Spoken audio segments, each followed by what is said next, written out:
that I am yours and you are mine. Hey, hey, now you are mine. Hey guys, and welcome back to my channel. So on today's video, I just wanted to do an update on my condition because I seen you guys went heavy on that video, and I'm pretty sure you guys wanted an update on how my hair is, how my scalp is reacting, like have I tried anything new, have I updated on my products. And to be honest, a lot of the things are similar. Once it works for me, I'm trying my best to stick with it. So I will put the link to the previous video up here. So if you have any questions, if you have any concerns on like how do you take care of your scalp, and go ahead and click on that link and check that video out. And please make sure to share it with others, because with this condition, for some reason, a lot of people are going through the same thing. I'm starting to believe it's what they put in the food. That's my opinion. I may be wrong. I'm pretty sure somebody gonna say that I'm wrong, but it's my opinion. But for some reason, it's common amongst a lot of people. But a lot has not really changed. But some people were asking me, how did I know it was seborrheic dermatitis? I'm not gonna give you guys my whole life journey or what happened in 1938. I'm gonna just try to make the story real short. But y'all know, when Haitians start talking, the story, we say the story gonna be short, but then the story ends up being a little bit longer than we expected. But let's just go ahead. So, and on top of that, once I'm done explaining to you guys how I knew it was seborrheic dermatitis, hopefully I'm pronouncing it correctly. I should already know how to pronounce it since I was diagnosed with it, but we're not claiming it, right? Even though we were diagnosed with it, we're not claiming it, because we leave our problems and our issues in the hands of Jesus. Y'all got that? In the hands of Jesus. So just because man said that's what you have, but that's not what God said, that's what you're gonna live with forever, okay? So I'm just gonna explain to you guys. As a little girl, I always had like a weak immune system, and with this condition, it falls in the family of psoriasis, eczema, like flakes, major flakes. It falls in that category, and a lot of times it's due to a weak immune system. So as a little girl, I always had a weak immune system. There's times where I'll be out of school for a week or 2 weeks because my immune system was bad. Sorry, because I keep hearing like a mosquito or something. Even as a teenager, my immune system was very, very bad. It's just now lately I'm starting to take my health a little bit more seriously, into the fact that I'm getting older. It's only right to try to take care of yourself. So in 2012, I did a major big chop. Around that time, I was going through a lot of crisis in my life. I was going through a divorce at the age of 21, 22.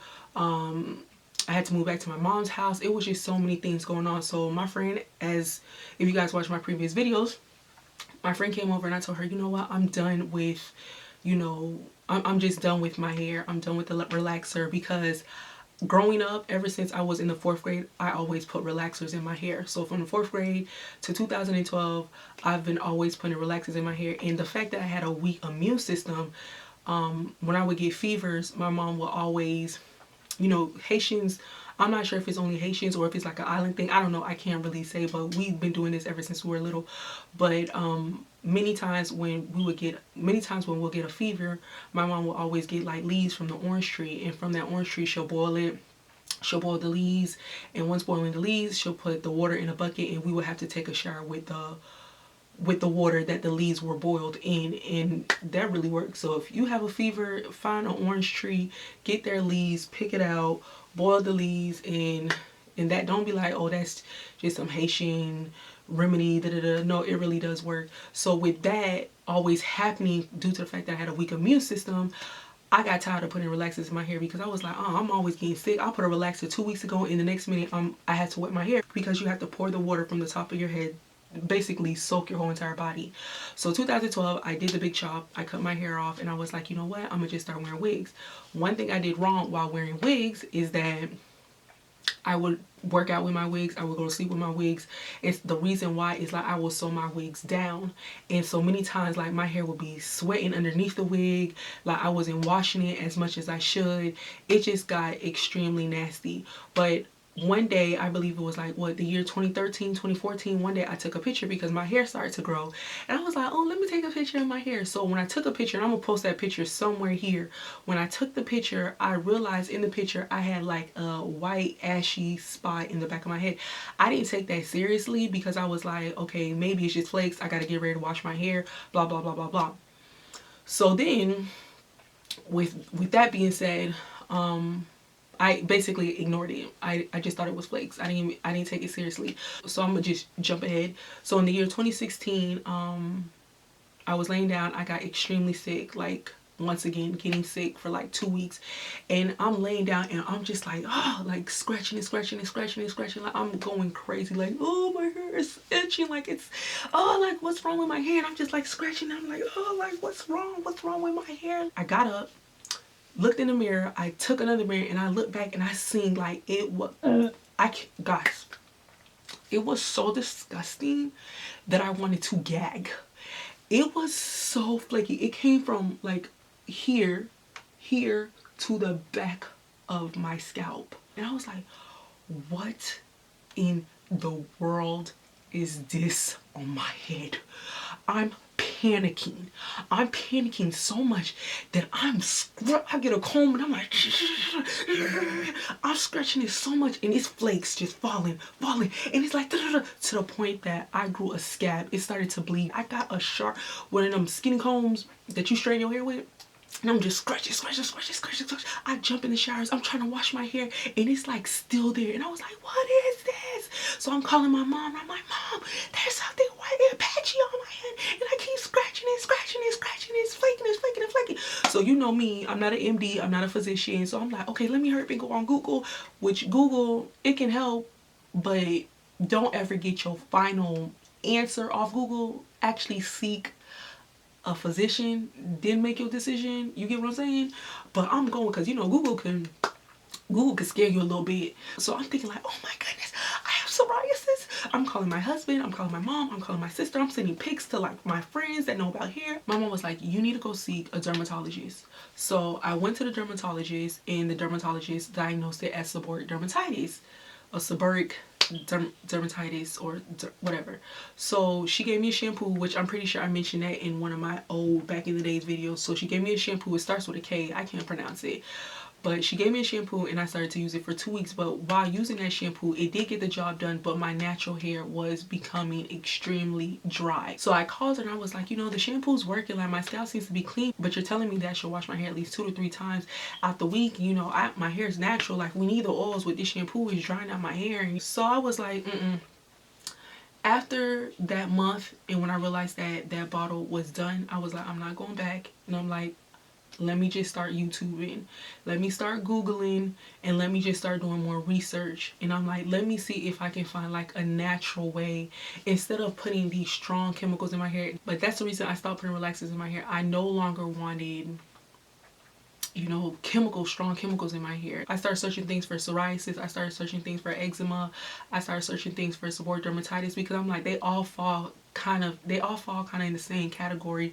So I'm like, if I could find something that worked for psoriasis, eczema, seborrheic dermatitis, I'm pretty sure it'll help me in some sort of way. In my previous video, I showed you guys I use castor oil, and I also use aloe, and I also use this this gel. I'm gonna show you guys. But throughout the days, let me just show you guys. So throughout the days, when I realized that my hair gets extremely dry, and I could feel that it starts itching, I would grab this, which I mentioned it in my previous video. It's 100% pure aloe vera gel, fragrance free, no color added. And I use this because there's sometimes that I can't, even though I have an aloe plant, there's times where I don't feel like going outside and cutting a piece of the aloe plant, or when I go out, like hanging out with my friends, or just going out with my husband, going on vacation, like sometimes there's not a plant. So what can I use like as an alternative since I don't have the aloe? So this has worked perfectly with my hair. I would just squeeze this, like this is like literally, and it lasts so long. And my condition usually lasts like in this part of my hair, like it used to come up here, but for some reason ever since I've been taking care of it, it just starts coming like only on this part of my hair and sometimes on my back line, but I barely see it anymore ever since I've been trying this regimen. It works perfect. It feels so good on the scalp. It feels like a cooling sensation. I love it.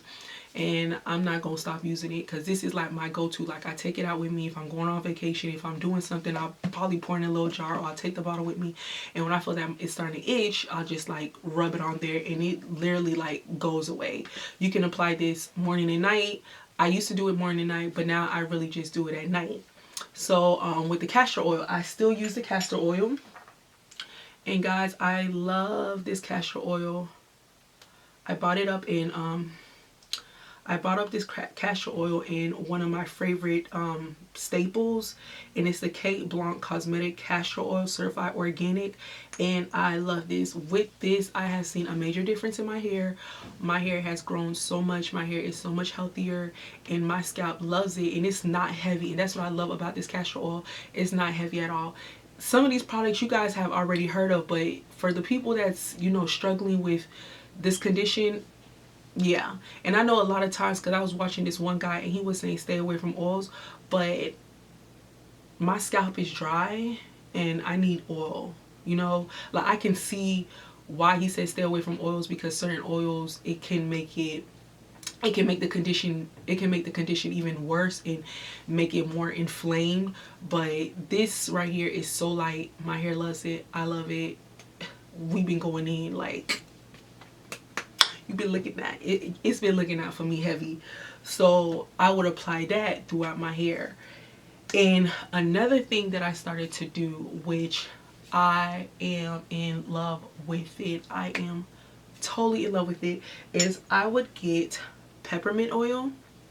And I spoke about this before as well. I would get peppermint oil, probably like 2 to 4 drops of this, and pour it in a little bottle, add water, which this is what I did here. Ignore the, you know, setting spray bottle, but I would pour it in the bottle, shake it, and I would spray this in my hair every single day. And it feels so good because that peppermint, oh, it feels so good. It feels so good. And then, you know, I kind of would hit here even more. It feels so good. And that peppermint, boy, you just start feeling your scalp start tingling, and it feels good. Like, it's, you could tell it's doing something. And another oil I love to use, if I run out of the castor oil or I just want to switch up my oils, I will use the Hair Growth by Creator oils right here. And as I mentioned before, I pour it in here and I just use this and I just go through my scalp, because my scalp gets really dry really fast. So once again, I'll just pour this in here and just, like, what I do, I like to spray my hair first, because this, I feel as if it's opening my pores and it's allowing whatever product I'm putting after to, like, penetrate through my scalp. So this feels so good, guys. Like the peppermint oil and then water, this feels extremely good. I read all you guys' comments. Like, I read them all, and I read some people, you know, giving their input, and I really appreciate that, because a lot of people don't have time to be using all these products and having a routine or a time or a schedule where they can do all this. They just want something plain simple and to the point.